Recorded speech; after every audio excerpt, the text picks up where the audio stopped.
I am for the child that lived in motels, cars, and shelters. The child who now stands in the entryway of a group foster home, clutching a makeshift suitcase. A garbage bag. That is the child I am for. And because I am, he will be half as likely to languish in foster care. And that much more likely to find a safe, permanent home. I am a volunteer child advocate.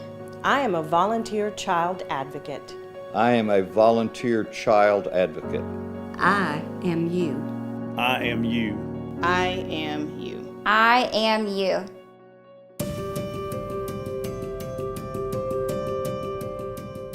CASA stands for Court-Appointed Special Advocates, and CASAs are a volunteer group of people from the community that have a desire to help kids that are in crisis. A lot of times the CASA volunteer will not actually testify, but they generally prepare a report, and I always read the report. So when I get a stack of documents while we're hearing a case, that one of the first things that I go to is I go to that CASA report and see what their recommendations are so that I'll have the benefit of the CASA input.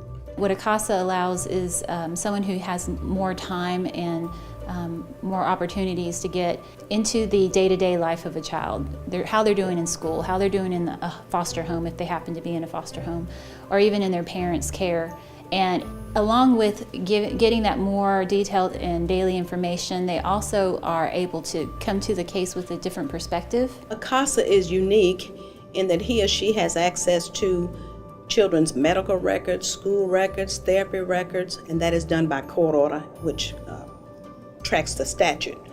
That CASA is independent, doesn't owe any one person or agency anything, is not beholden to anybody except that child, providing truthful testimony and court reports to the court about that child and what the CASA thinks that child needs.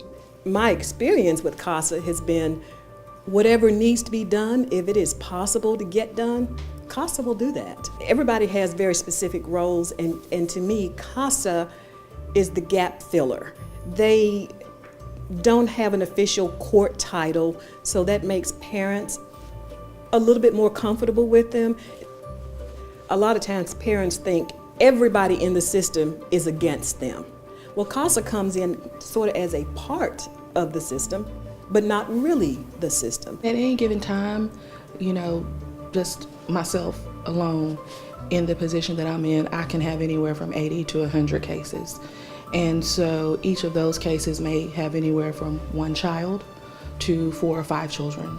It is not natural for kids to be in court. It's not natural for states and governments to raise kids.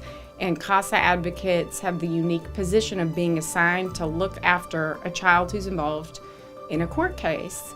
And that is so very important, and it's part of what makes a CASA advocate different. My name is Kay Wood, and I have been a CASA for 10 years. Raven was one of my first cases. I never really knew my mother. She was on drugs, so I never really stayed with her. So me and my siblings, we bounced from house to house, and when someone finally took us, I thought it was my dad, but come to find out it wasn't my dad till my real dad came to get me.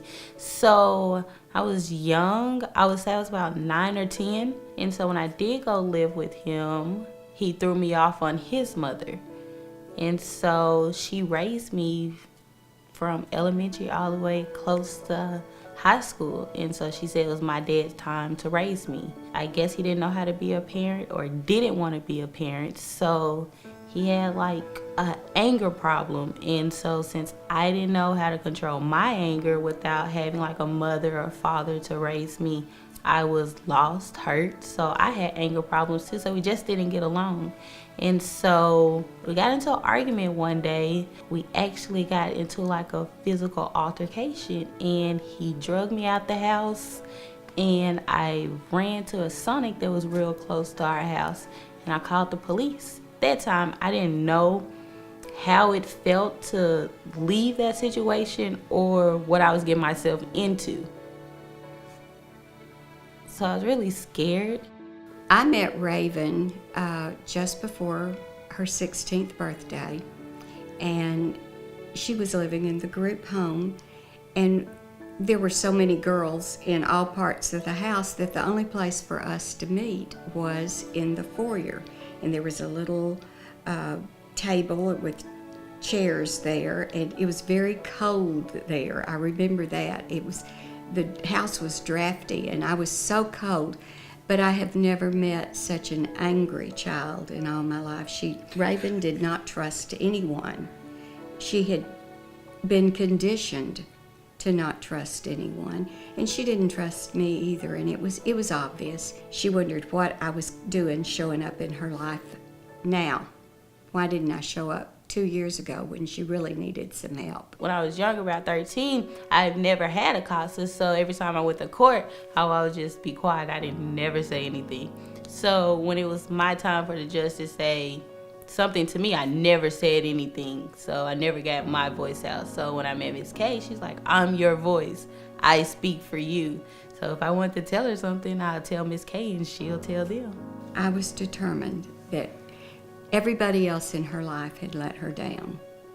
And I thought, I can never let this child down because she deserves someone in her life that is hers. If Miss K could sit through all my rough times and rocky times and put up with, God knows what, in the court, or me moving from house to house, or even helping me with simple 12th grade year, this is the least that I can do. It may not be much, but it's the least that I say, I thank you for all you have done for me. No child should have to go to court without a voice. No child should have to go through life feeling like no one cares. And that's what a CASA can do. You got to love anyone that will take the time to do that.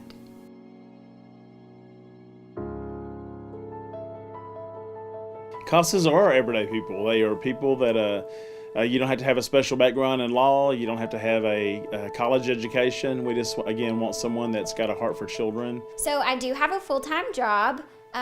CASA requires you to do 5 to 10 hours a month, so that's not hard to do at all, especially once you start meeting your kids and all of these other people. You really want to spend time with them, so it's really easy for me. I work 5 to 6 days a week. I do CASA at night. Sometimes it's as simple as having lunch with the kids sometimes. The rewards I find that I've experienced since being a CASA is being a constant in someone's life, the voice for a voiceless little person who is confused about what's going on in their lives, and I'm the one consistent person that they're able to see on a regular basis. And are there frustrations? Absolutely, absolutely. Anything where we're dealing with people and ourselves, there are disappointments without a doubt, and those become frustrations. They are not forever, and there are great, great rewards in seeing how people change and how I change as I relate to those children and the other folks in the case. There are some children out there that need a push. They need a little bit of help. They need someone to believe in them. They just need that extra eyes on them to ensure that they're doing everything they need to do in order to be successful adults one day, because that's what we're trying to do, is make sure that all of these children, no matter who you are and where you live, that they become successful adults that can contribute to society. And I think that if we could have more CASA advocates that could do that, I think that we'd be in a better place.